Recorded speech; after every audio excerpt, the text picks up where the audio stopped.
Ya, pemirsa, ini sedikit saya ulas dan simpulkan sekembali perbuatan barbar brutal biadab ya yang dikomandoi oleh mantan Kapolri, mantan Kapolda Metro Jaya 2016 Tito Karnavian dan bawahannya langsung itu Direktur Reskrimum Polda Metro Jaya 2016 Krisnamurti ya, yang menggunakan saksi ahli forensik digital Muhammad Nur Lazar dan Christopher Harimanrianto ya, kedua saksi ahli penipu akut itu yang menipu di persidangan. Perbuatan rekayasa barbar brutal biadab itu kita simpulkan sedikit di sini ya, kualitas atau resolusi frame dari DVR LPU ya, itu kualitas rekaman CCTV-nya ya seperti yang termuat pada poin 27 ya di BAP Muhammad Nur Lazar adalah 1920 piksel untuk lebar dan 1080 piksel untuk tinggi ya, dengan kedalaman bit 8 bit ya, atau kalau 3 kanal berarti 24 bit per pixel, berarti sangat tajam ya. Ada 16,7 juta warna yang bisa direpresentasikan pada video CCTV yang dihasilkan oleh DVR Telview tersebut ya, yang ada di KP Olivier. Nah, di samping di poin 27 ya, di keputusan naskah keputusan Pengadilan Negeri Jakarta Pusat ya oleh Binsar Gultom dan kawan-kawannya itu termuat juga ya resolusinya. Ini dari BAP, dikutip dari BAP Christopher Harimanrianto ya. Ini dia lebar 1920, tinggi 1080 pixel, laju premia 25, lebar 3 jumlah kanal 3 di 8 bit per kanal, berarti 24 bit per kanal ya, 16,7 juta warna yang bisa direpresentasikan. Jadi video CCTV atau kualitas video CCTV yang dihasilkan oleh DVR Telview itu sangat tajam ya. Jadi 50 meter pun masih bisa harusnya untuk mengenali semua atau mengidentifikasi semua pergerakan objek, bahkan objek kecil sekalipun ya, apalagi cuma 12 meter dari kamera 7 ke meja 54. Tetapi apalah yang dirusak, yang dilakukan para penipu itu ya, para penipu Mabes Polri ya, karena Muhammad Nur Lazar bekerja sebagai Kepala Subdit Komputer Forensik Bareskrim Mabes Polri ya, di kamera 7 ya, ini untuk pukul 15.57 sampai 17.17 ya. Inilah poin kunci di mana rekayasa itu dilakukan ya, bukti utama kita. Kamera 7 untuk 15.57 17.17 ya di BAP Christopher itu otentik 1920-80, laju frame 25. Nah, di BAP Muhammad Nur Lazar dia melakukan downscaling ya dengan menurunkan resolusi frame dengan transcoding ya, yang dia gunakan software iRightSoft dan Premake gitu ya. Nah, ini. Jadi pada rentang waktu yang sama, video CCTV itu tidak mungkin memiliki resolusi yang berbeda. Nah, disinilah tangan kotornya Muhammad Nur Lazar memanipulasinya dengan cara downscaling dan mengaburkan semua pergerakan Jessica ya. Mengaburkan pergerakan Jessica mulai dari 15.57 sampai 17.17 ya, 1 menit sebelum Mirna Salim datang pukul 17.18 ya.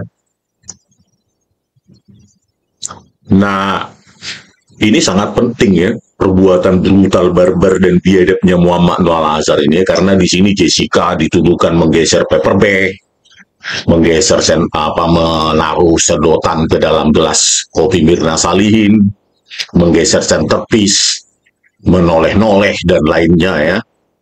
Nah, itu dia lakukan mengaburkan ya. Jadi pengaburan ini lewat downscaling ini ya dilakukan untuk menggiring hakim ya. Karena downscaling ini bisa dipakai untuk sebelum animasi dilakukan ataupun sesudah animasi dilakukan ya. Jadi inilah untuk menutupi rekayasanya, dia kabulkan, animasi lagi, dia kabulkan lagi, animasi lagi, kabulkan lagi ya. Jadi inilah luar biasanya penipu si Muhammad Noah Al-Azhar. Itu mau saya untuk kamera 7, 15, 57 sampai 17, 17. Kalau kita lihat lagi ya, ini di kamera 9, ini di WAP Christopher Harimanrianto ya. Pada saat dia membandingkan warna kopi, ya, ini di kamera 9 dia potong ya, di 1659 di titik 1659. 1535 sampai 1659 itu Christopher melakukan downscaling ya pada potongan pertama ini ya, menjadi 960 576. Potongan kedua dia biarkan otentik. Jadi dia memanipulasi kamera 9 ini sehingga seolah-olah ya terjadi adanya perbedaan warna kopi pada saat disajikan Agustrono, ya, dia downscaling, dia rusak warna kopi tersebut, dan pada saat diambil sari, ya, dengan membiarkan otentik, jadi terjadi kontras ya, terjadi perbedaan warna kopi, padahal perbedaan warna kopi tersebut adalah akibat rekayasa dia dengan merusak intensitas warna kopi dengan cara downscaling pada segmen video yang pertama. Selanjutnya juga Christopher melakukan penipuan ya, rekayasa untuk kamera 7 ya. Dia potong di sini di pukul 17.17 sebelum Mirna Salihin datang ya, menjadi dua segmen. Segmen pertama itu dibiarkan otentik, segmen kedua yang dia rekayasa ya dengan cara pengaburan ya, karena seperti saya katakan tadi, pengaburan itu bisa dipakai untuk menutupi secara visual rekayasa yang dilakukan ya, animasi, penghilangan frame, penurunan laju frame dan lainnya. Lihatlah di sini setelah dia downscaling juga, laju frame-nya juga dia turunkan menjadi 10 frame per detik dari 25 frame per detik ya. Padahal di sini ingin dilakukan analisis sedotan ya, posisi pengaduk, apakah Mirna Salihin mengambilnya langsung sudah ada di dalam gelas atau dari atas meja. Justru di sini dia kaburkan, padahal ini adalah elemen kunci ya. Itulah perbuatannya Christopher Harimanrianto ya, direkayasa. Karena apa? Ya karena fakta yang terjadi ya bukan seperti yang dia sajikan di persidangan. Kalau sesuai dengan yang dia sajikan, tidak perlu direkayasa dengan dikabur-kaburkan seperti ini ya. Faktanya pasti sebaliknya, bahwa sedotan ada di atas meja, tidak diintervensi apa oleh Jessica, dan itu diambil oleh Mirna Salihin, itu loh, dari atas meja itu. Selanjutnya, kedua ahli penipu tersebut juga melakukan rekayasa downscaling ya, penurunan resolusi frame untuk kamera 2, kamera 3, dan lainnya ya. Hampir semua kamera ya di PAP itu mereka lakukan rekayasa. Untuk kamera 2 dan kamera 3 ini sangat penting ya, karena di sini bisa dijejak warna kopi yang diambil oleh Devi Siagian ya, dari meja 54 setelah diminum Mirna Salihin. Justru mereka kaburkan, mereka rusak di kamera 2, kamera 3, dan kamera 4, dan kamera 1 ya, kamera 15, semua mereka hancurkan. Padahal informasi warna kopi, volume sisa kopi, terus pergerakan gestur Mirna Salihin ketika dibawa dari Cafe Olivier dengan kursi roda, harusnya pengamatan itu bisa lebih lengkap, tetapi mereka hancurkan resolusi itu ya. Tidak puasanya dihancurkan, mereka ini juga ya, mereka hancurkan juga informasi warna ya, harusnya 3 kanal YUV, mereka hancurkan resolusi informasi warna tersebut dengan membuang kanal U dan P, sehingga tersisa informasi intensitas saja, keabuan, jadi kanal Y saja yang tersisa ya, untuk menutupi tadi itu informasi-informasi yang diperlukan untuk analisis forensik. Tapi itulah yang dilakukan oleh para penipu pimpinan Tito Karnavian dan Krishnamurti tersebut. Tidak puas sampai di situ ya, para penipu pimpinan Tito Karnavian tersebut juga membuang 96.000 frame, 96.043 frame dari kamera 17. Padahal di sini seharusnya bisa dijejak lebih detail apa yang dimasukkan oleh Rangga ketika mempersiapkan kopi susu dan lainnya ya, es dan lainnya, tetapi mereka buang itu 96.000 frame lebih ya, 64,02 menit itu durasi video hilang, perusakan barang bukti digital oleh kedua penipu tersebut ya.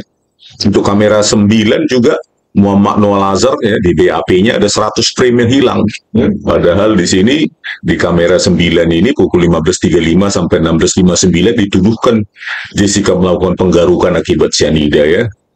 Aduh, parah sekali ya. Di kamera 7 juga gitu, ada 50 frame yang hilang ya. Atau durasi 2 detik kalau 25 frame per detik. Tapi kalau sudah di turunkan laju frame-nya menjadi 10 frame per detik ya. Jadi itu durasi 5 detik frame hilang ya, kamera 7. Luar biasa kerusakan, manipulasi dan rekayasa yang dilakukan oleh Bareskrim ya, Bareskrim Mabes Polri ya, isinya para pengkhianat semua itu. Berikutnya saya simpulkan lagi kembali ya, saya ulang-ulang lagi ya. Isi folder di tangan jaksa juga mengalami perubahan yang sangat radikal ya.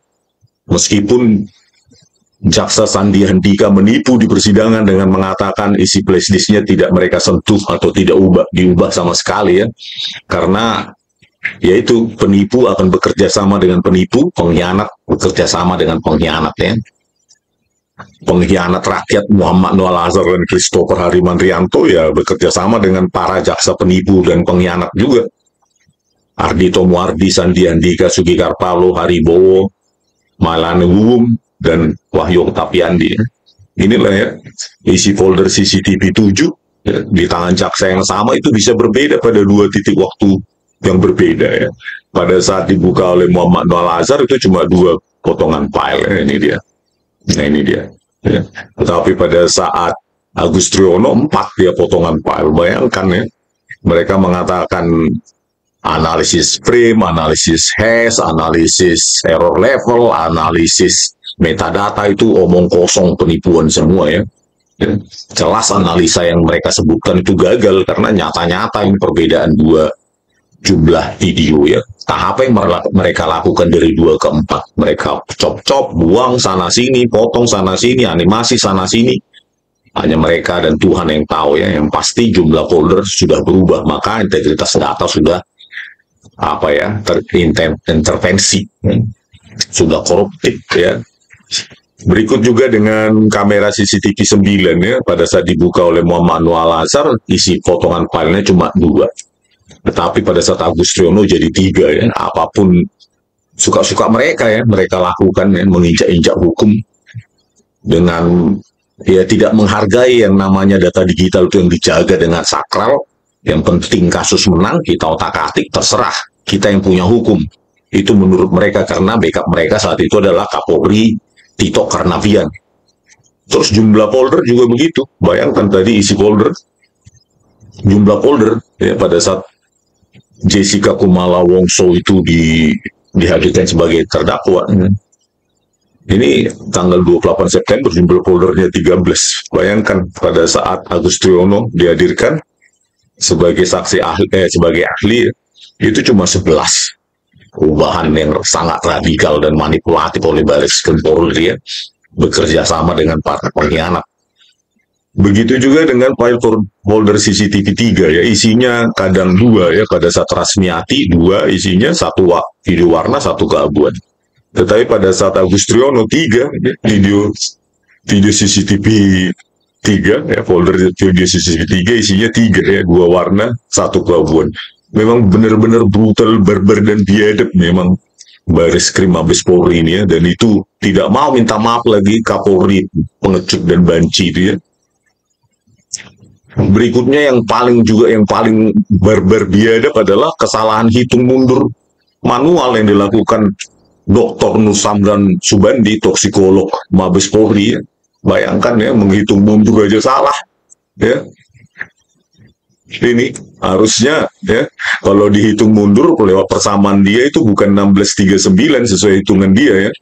16 kalau 10 Januari 2016 10.30 dikurangi 90 jam 9 menit 36 detik, hasilnya katanya 16.3936 detik. Tetapi setelah kita menghitung mundur manual, yaitu sebenarnya 6 Januari 16, 20, 24. Inilah brutal barbar biadabnya ya. Bukan hanya laboratorium komputer forensik Mabes Polri ya, laboratorium toksikolognya pun barbar brutal biadab ya, menersangkakan orang dengan rekayasa perhitungan mundur manual seperti ini. Belum lagi kalau kita tengok persamaan dekomposisi penguraian sianidanya menggunakan persamaan kuadratik ya. Bayangkan setelah ini turun ya naik lagi menjadi, gelas itu menjadi meningkat konsentrasi sianidanya. Ini kan benar-benar barbar brutal biadab bodoh bego ini ya. Nur Samran Subandi ini ya, toksikolog Mabes Polri ya, bodohnya luar biasa, hitungan salah, mengaku pula mulutnya Kapolri itu selalu scientific crime investigation ya. Mana ada di dunia ini menghitung laju dekomposisi apapun menggunakan persamaan kuadratik. Udah gitu menggunakan Excel lagi ya. Bukan software yang khusus untuk saintifik. Ini kan operasi perkantoran ini ya, software perkantoran. Dan saya uji dengan software ya 16, 20, 10 harusnya ya, mirip dengan hitung manual 16, 20, 24. Saya hitung 16, 20 dengan software program Python ya, program sendiri. Bayangkanlah ya, dia bilang 1639, hitung mundur aja salah. Inilah luar biasanya sih laboratorium toksikologi ini. Rekayasa semua di Mabes Polri itu, sampah semua, sampah masyarakat semua untuk memenangkan kasus. Luar biasa mereka menipu rakyat, memangsa rakyat untuk prestasi rekayasanya itu ya, terutama manusia biadab itu, barbar brutal biadab itu. Tito Karnavian dan Krishnamurti itu ya, memakai semua jajarannya untuk menipu. Bukan hanya laboratorium komputer forensik, laboratorium toksikologi Mabes Polri juga menipu. Luar biasa.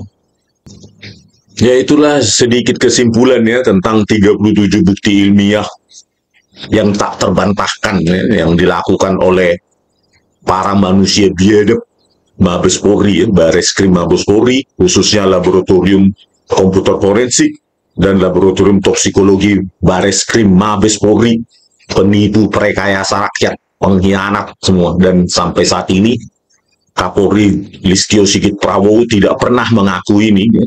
Biarkan publik yang akan mengetahui, menertawakan, ya, kita pertontonkan ke jutaan publik betapa bobroknya ya mentalitas manusia-manusia biadab barbar brutal yang ada di Bareskrim Mabes Polri itu tersebut. Oke, sekian dulu. Terima kasih. Mungkin Bapak Muhammad Nuh Al-Azhar dalam persidangan ini untuk memudahkan penyebutan akan kita panggil dengan ahli. Ya. Iya, mulia. Ahli tentunya untuk sebagai ahli kan harus memenuhi kriteria, dia mempunyai ilmu pengetahuan, pengalaman, dan sebagainya. Coba ceritakan riwayat pendidikan daripada ahli. Ya, baik. Saya mulai dulu dari riwayat pekerjaan. Saat ini saya Kepala Subbidang Komputer Forensik di Puslapfor Bareskrim Polri. Saat ini saya Kepala Subbidang Komputer Forensik Puslapfor Bareskrim Polri yang membawahi Laboratorium Digital Forensik. Dan saat ini juga saya Ketua Asosiasi Forensik Digital Indonesia atau AFDI periode 2015 hingga 2019. Jauh sebelum penasihat hukum, tadi justru pertanyaan saya tadi ya, ada kepada saudara untuk mengetahui validitas hasil rekaman CCTV itu.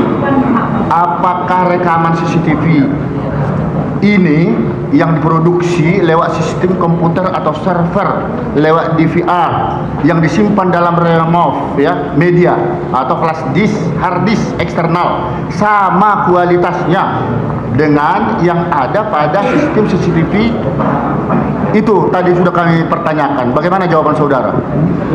ketika sebelum proses transcoding itu sama, dan kita tidak bisa melakukan banyak hal yang tadi yang kita saksikan sama-sama, kita bisa melakukan banyak hal, kita bisa zoom in zoom out, itu kita butuh transcoding.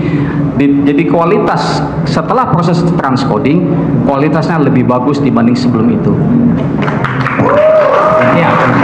Jadi kita ngomong kualitas. Saya kira Hadirnya saya sebagai tim digital forensik adalah meningkatkan kualitas. Iya, supaya bisa menjelaskan jadi sesuatunya. isinya sama persis dengan yang Frame per frame sama. siap. Siap. Baik, saya ingin bertanya, apa saja sih unsur yang ada di dalam CCTV itu? Coba jelaskan.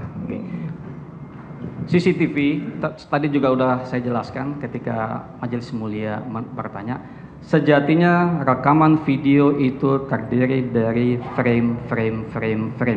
Yang mana ada rekaman video itu mungkin 15 frame per detik, 25 frame per detik, 30 frame per detik.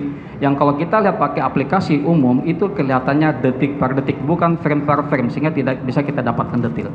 Frame itu sendiri adalah capture gambar yang mana tersusun atas kotak-kotak atau dot-dot pixel. Baik, peralatan itu sendiri, equipmentnya apa saja?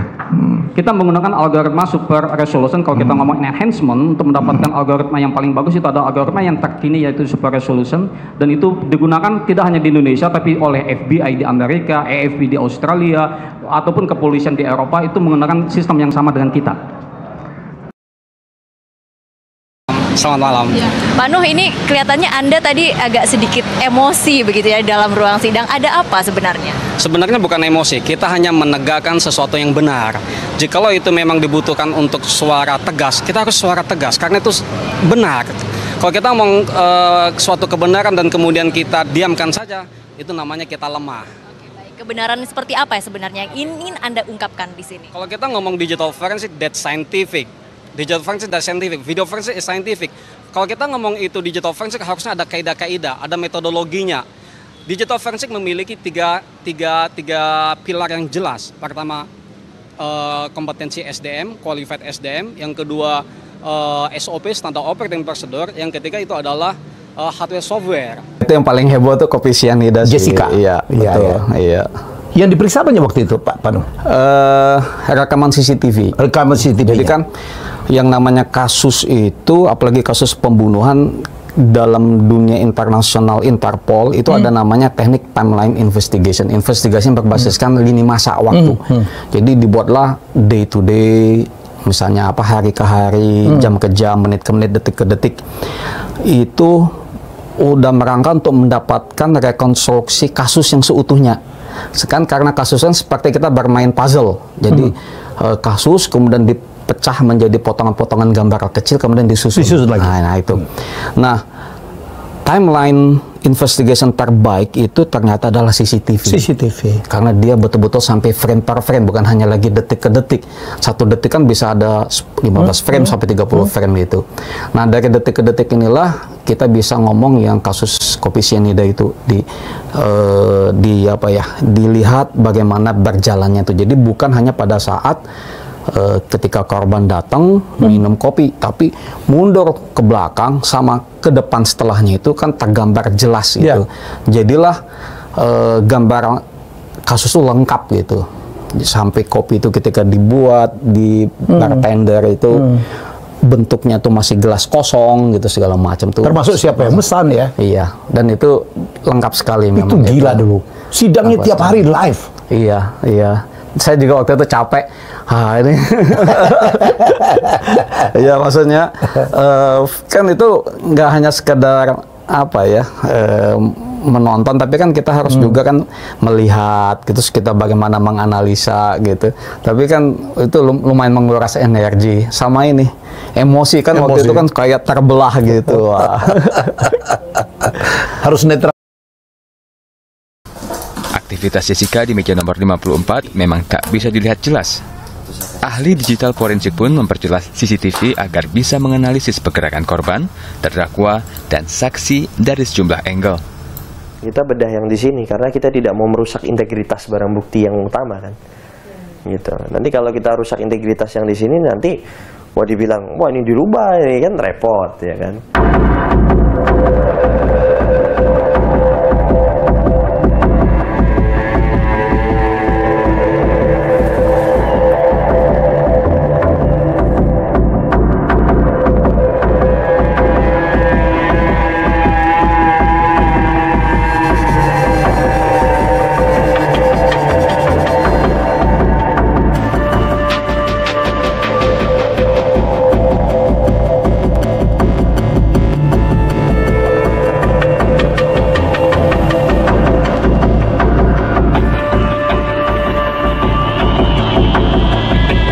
tidak bisa hanya dalam satu part aja. Tadi kan di zoom cuma dilihat satu part. Kita melihat secara keseluruhan bahwa faktor kualitas dari CCTV yang ada kan juga mempengaruhi. Kalau kita lihat footage CCTV-nya pas di situ, itu bayangannya di mana-mana itu. Berarti CCTV-nya sendiri kan menghasilkan bayangan yang bisa membuat anggota badan itu tidak proporsional. Jadi kalau saya lihat tadi itu simply hanya bayangan yang dihasilkan oleh kualitas CCTV-nya aja. Gitu. Nah tadi pertanyaan saya juga mengenai autentikasi dari rekaman CCTV. Dalam ilmu digital forensik sebenarnya proses autentifikasi itu seperti apa? Ya, untuk autentikasi tentunya kan ada metode yang sudah saya jelaskan waktu itu di persidangan. Ada hash verification, kemudian ada error level analysis, histogram analysis, frame analysis, metadata. Itu kalau misalnya untuk bahasa awamnya itu seperti apa ya Mas? Ya, memastikan bahwa data yang saya analisa itu nggak ada perubahan atau modifikasi yang dilakukan secara sengaja. Itu harus menggunakan software untuk memastikannya? Iya, ya, tidak hanya software, itu juga harus dilengkapi oleh kompetensi digital forensic practitioner-nya. Gitu. Ya, itulah penipuan dari si Christopher Harimanrianto itu ya, ahli cecungu yang dipakai oleh Tito Karnavian dan Krishnamurti dalam menipu ya, tampak pintar di depan orang bodoh. Tapi sebenarnya itu kalau sedikit punya pemahaman tentang keilmuan image dan video processing ya jelas itu si penipu itu ya. Si Christopher itu mengaku membuat analisa hash analisis lah, frame analisis, error level analisis, metadata analisis, bergudung analisis, beguatu analisis, semua dia sebutkan untuk menutupi kebohongannya ya, ketipuannya. Padahal dengan program sederhana aja bisa kita praktekkan ya ini. Program sederhana saja misalnya untuk uji hash frame demi frame ya, antara dua video ya, video yang sama tetapi resolusi yang berbeda, ini bisa kita praktekkan langsung di sini. Nah, ini misalnya yang 240, terus kita analisis ya, 100 misalnya frame yang ke 200 misalnya, terus kita ekstrak. Nah inilah ya, untuk frame 200, nah, inilah nilai 1, 2, 3, 4, 5, 6, 7, 8 ya, 8 fungsi hash yang kita analisa di sini. Inilah untuk yang video dengan resolusi 240. Ya, inilah dia. Ya, ini distribusi kanal RG dan B. Ya. Dia bilang kan dia lakukan hash analisis atau frame analisis ya. Kalau sudah di downscaling ya pasti ini nilai-nilai hashnya ini ya pasti berubah ya. Berikutnya kita bandingkan misalnya dengan yang hash analis dengan resolusi yang berbeda, tetapi frame yang sama, video yang sama ya ini, itu 360, tadi ini 240 ya. Kita stop, ya kan, frame 200, kita ekstrak. Ya, tentu berbeda, ya inilah dia hasilnya kan, dia kan berbeda dengan yang ini tadi. Nah ini ya, yang 360, ini yang ini 240, ini 360, ini kan hash-nya berbeda ini. Ya, karena sudah mengalami downscaling ya ini ya. Nah, ini kan berbeda MD5 sekian.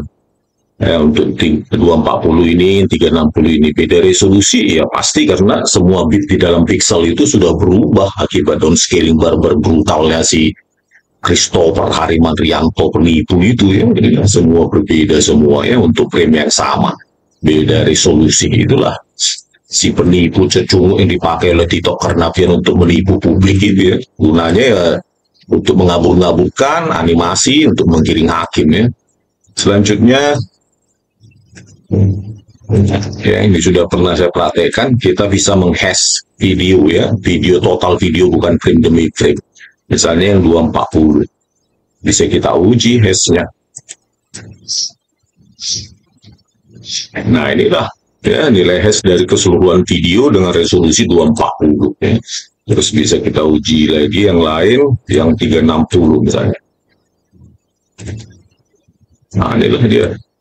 Terus kita hitung Nah inilah ya untuk hash dari video yang sama tetapi resolusi berbeda ya, artinya tidak otentik, dia tidak identik ya.